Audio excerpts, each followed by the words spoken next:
Hi, this is MC Lobster, the creator and host of the Cashflow Ninja, and you're listening to Dream Chasers, Interviews with the Future. It wasn't a sacrifice. It's what I wanted to do. It was a choice. I wanted to put my children first and then focus on my career. So that's what I did. And I'm very, very grateful that I did that because I've learned so much that I wouldn't have known had I started a business, years and years ago. This is Dream Chasers, episode 61 with Chana Miller. Hey guys, what's going on? I'm Adam Carswell, and welcome to Dream Chasers, Interviews with the Future. On Dream Chasers, we interview individuals with supernatural amounts of potential based on early success in their careers. Thank you for tuning in. Now let's get straight to the interview. Hey guys, this is Adam Carswell, and today I'm joined by Chana Miller. Chana is the owner and founder of Smart Solutions Bookkeeping. She's originally from all over the U.S. I'm going to let her explain that one here in a minute. Went to Touro College and Thomas Edison State University. Chana now lives in Elizabeth, New Jersey. Chana, first of all, pardon me if I'm doing my best with pronunciation. I know we talked about this before the call, but thank you for being on the show. And do you have any opening remarks for my listeners? Hi, everyone. First of all, you're doing an amazing job pronouncing my name. It's exactly how it's meant to be pronounced. And I'm just really excited to be on the show. Thank you so much for having me. Absolutely. So guys, I first discovered Chana on LinkedIn, like many of our other wonderful dream chasers that we've met so far. Her and I, correct me if I'm wrong, I think we first connected when we did Yona Weiss's challenge, the commercial real estate LinkedIn challenge, which would have been maybe 2 or 3 months ago now. I'm not sure. It was, I think, 2 months ago, and that's exactly when we first connected. That challenge was amazing. I got to see a lot of different people in the real estate world and in the developing side of things, the construction side of things. It was a great challenge. Absolutely. And so we didn't know each other before that, but I can see now that I've gotten to know you virtually, digitally, you're really doing a fantastic job getting your face and your brand out there. You're pretty consistent with your content. You've got your videos, you've got your long format posts. I'm sure you've probably even written some articles as well. So before we get into more of the details of our conversation, how are you using LinkedIn to keep growing your business? Yes. So LinkedIn, I have to say, when I started the whole, my whole LinkedIn journey, I'll call it, I had no intention of it transforming my business the way it has. I really just wanted it to work on my brand. And I have to say, not only has it brought me clients and obviously improved my network, I have learned so much from other people posting on LinkedIn. It's really transformed and impacted my business, the way I think about growth and the way I think about production and the way I just use systems and policies and procedures and things within my business. So I think the platform is an amazing tool, and I'm using it to give over whatever value I can give, whether it's tips about bookkeeping and tax advice and things like that, or business advice, any social media advice as well. I've done some videos just on tips on making videos. Yeah, and I think one time I remember us interacting specifically. I think you joked about like, man, why am I up at 2 a.m. right now? What should I be doing? Or something like that. And I'm like, hey, I'm up at 2 a.m. on LinkedIn now too. Yeah, definitely. The notifications can get a little out of hand, and sometimes it's important to mute your phone when you want to focus on other things because it can get addicting, just like any social media platform. But it's just, at least, like, I feel like at least when it does get addicting, you're addicted to something good and not, something that will improve your life and your values and your quality of life, as opposed to other, just time wasters. Absolutely. Let's talk about your business, Chana. How long have you been operating Smart Solutions Bookkeeping?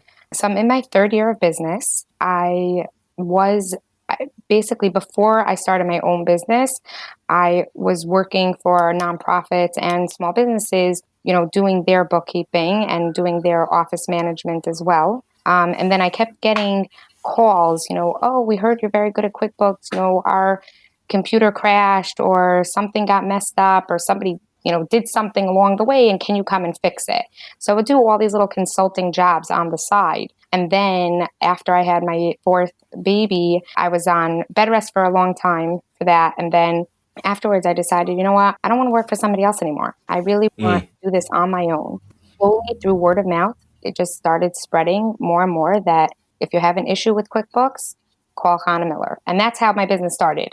I thought it was always going to be like the break it, fix it model. And then it transformed into forensic bookkeeping, where somebody who hasn't done their taxes in 2 or 3 or 5 years needs somebody to go and piece it all back together with QuickBooks. I started doing that. And then from there, getting to know different accountants and CPAs, it went to monthly or quarterly bookkeeping for small businesses and nonprofits. So we still do all 3 aspects in my business, but it's just interesting the progression from where we started. Yeah.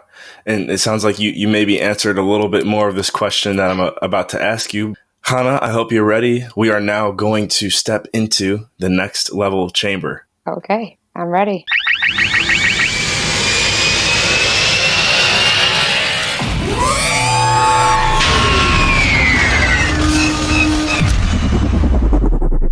When did you first realize that this was something that you wanted to take to the next level? After I had my 3rd baby, That's what I thought. Yeah. Third baby, not the fourth. Fourth. I'm sorry. I stand corrected. Okay. After I had my fourth child, I knew that I didn't want to be dependent on somebody else. That's really the bottom line. I wanted something that I could call my own.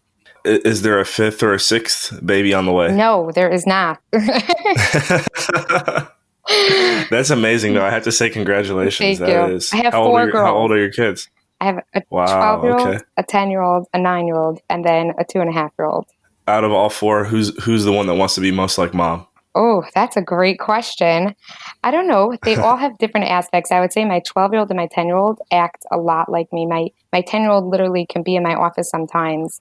She already knows half the things on QuickBooks. She just picks up on things. She'll say, "Ooh, whoa, they transferred $250,000. That's a lot of money." I'm like, "It's not my money. Can you get away, please?" Yeah. So, and my 12-year-old, or actually she's turning 13 in 2 days, but she's very organized. She's very type A personality. So we'll see about the 9-year-old and my 2-year-old. We'll see. Yeah. Oh man, that's so cool. Yeah. I'm not married, don't have any kids yet. Definitely one of the joys of life I'm looking forward to one day. Yeah. I mean, what's something that you felt you've really learned from those 4 that you didn't think about life until you had them? Definitely don't take life for granted. I know that sounds very cliche, but it's the truth. I've had, if you mentioned articles before, but I have written a few articles, and we just celebrated a bat mitzvah for my oldest daughter, my 12-year-old who's turning 13, and she had been through a lot of health issues, and it's just amazing how she has persevered, but you really just can't take the little, she had leg surgery and she couldn't bend her knees for 4 months, and you think about not bending your knees, it's not a big deal. When you cannot bend your knees, there's a lot of things that go along with that you can't take for granted. And I just see with all my children, I never realized how stubborn I was until I saw my kids. I'm going to say that they are, and stubbornness is not necessarily a negative thing. It could be, they're tenacious. They're really determined. When we're complaining about somebody who's determined, we call them stubborn. True. But they just, I say it in the most positive way. Also, sometimes it could be a little negative, but. Yeah. And that's the other thing for me is one day I was just on a show with someone who has nine children, and he's doing his own podcast, Josh McCollin, and just very impressive. I don't know. For me, I grew up in a big family, and I just try to think, when I am ready to have children, do you feel like having more kids has added, in a way, more value to your business? Has it, in a way, maybe taken away from it in a little bit, not in a bad way, but I don't know.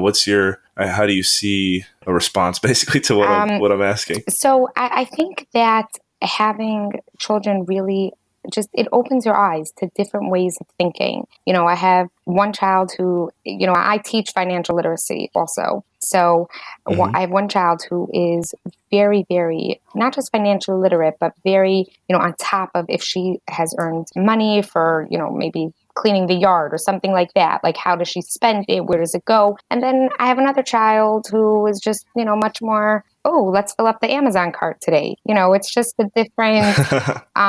So in terms of that, I see how what I want to give over, the values in finances that I want to give over. And I definitely think each child adds their own unique gifts to your life and to your house and to your overall perspective. I'm going to, obviously, maybe I would be further along in my career if I wouldn't have had my children first. But that to me is not, it's not even like, it doesn't, the word sacrifice comes to mind, but it wasn't a sacrifice. It's what I wanted to do. It was a choice.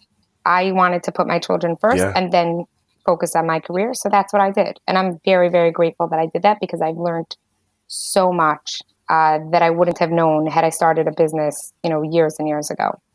Right. And as you mentioned, it seems like for you, the catalyst to doing what you're doing now and seeing some of the success that you've seen early on here with Smart Solutions came from having your 4 girls 100%, first. 100%. And I'm also able to understand others when, a small business owner is struggling or, has certain expenses. And then when they ask, can those be business expenses?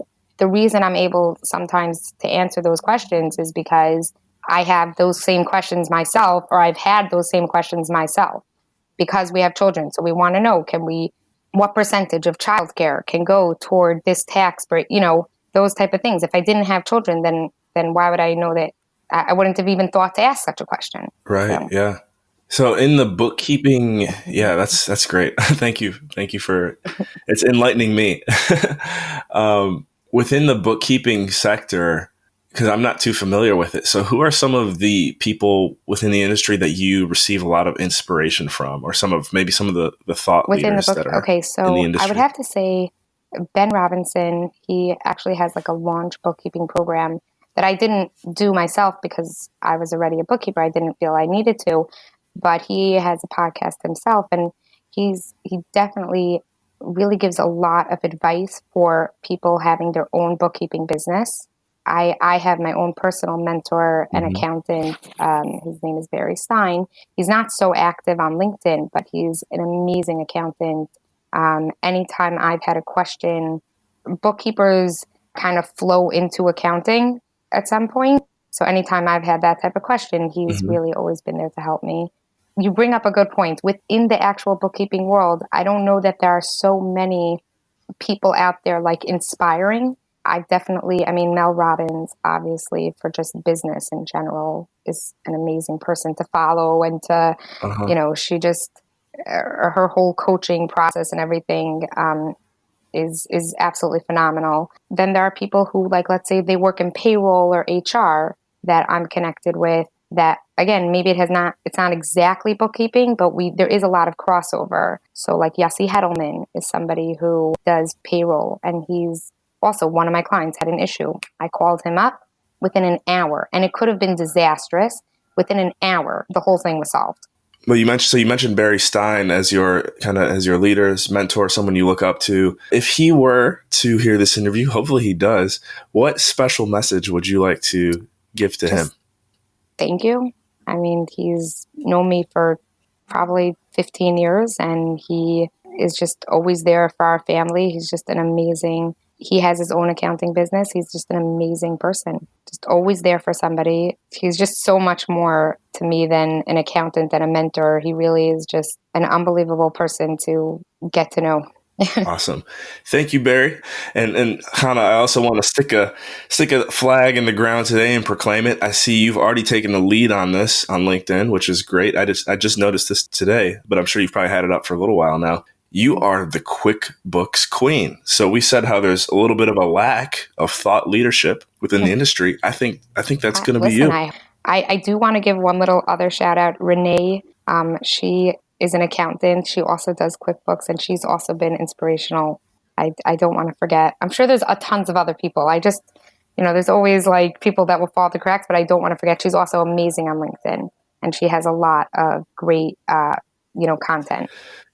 Yeah. I've gotten to know Renee a little bit as well. She's a really, really unique individual. And one thing I've noticed that you and her do have in common is, looks like you two are both a part of the purple circle around your face club. I forgot about that. That's so funny. LinkedIn.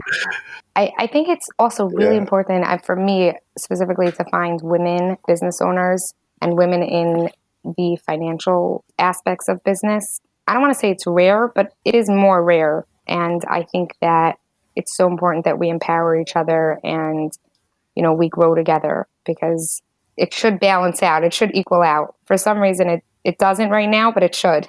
Mm-hmm. Yeah. Hey, with the QuickBooks Queen doing her thing, I'm sure we're going to have some balance restored to the universe here pretty soon. I've got 3 fun questions here for you, Chana, for everyone to feel like they got to know you a little bit more today, and then we'll call it an interview. And the first one actually reminds me, we didn't get to talk about it a whole lot, but I know you mentioned to me that you grew up in Cleveland, Ohio for a little bit, which happens to be my hometown. So if you want to share briefly a little bit about the other places that you lived, that's fine. But I have to ask you, what is your favorite thing about Cleveland?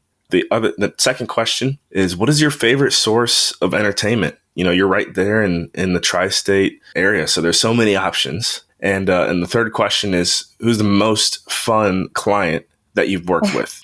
I lived 7 years in Cleveland, 7 years in Minneapolis, Minnesota. Then I lived 7 years in Atlanta, Georgia.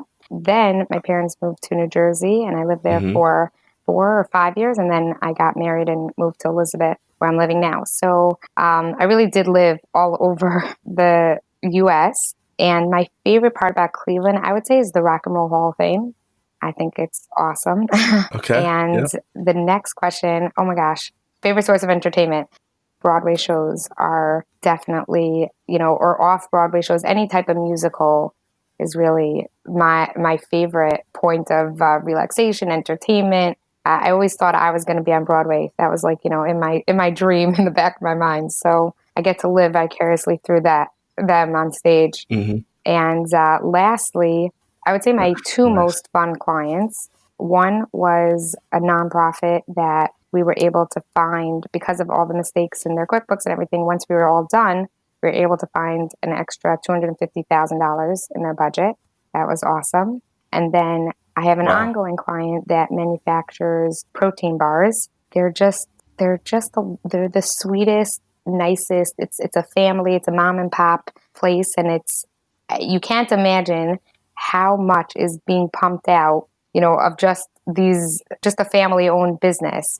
And they're just a lot of fun. They're always sending, messages, oh, have a good holiday, oh, have a good, weekend, things like that. So those are, I would say, my 2 top clients. Nice. Do they help keep you stocked personally with protein bars? I only do a visit like once every 3 months.